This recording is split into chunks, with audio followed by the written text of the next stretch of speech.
হয়ে রাস্তা পার হলেই লোকনাথ ব্রহ্মচারীর আশ্রম। ওখানে বাবাকে প্রণাম করে তারপর যেত।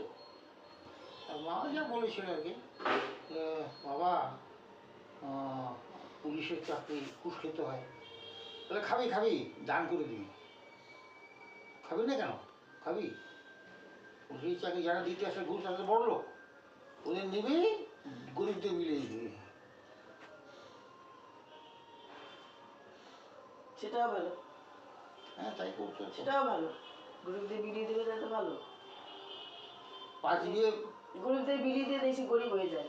5 বিঘে জমি ওই স্বাধীনতা আন্দোলনের ফান্ডে জমা দিয়ে দিল।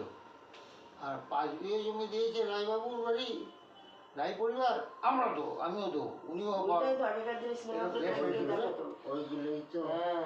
ওরেই শেষ হয়েছে। এই করে তো অভিশাপ পেয়ে পেয়ে জীবনের আজকে এই দরজায়।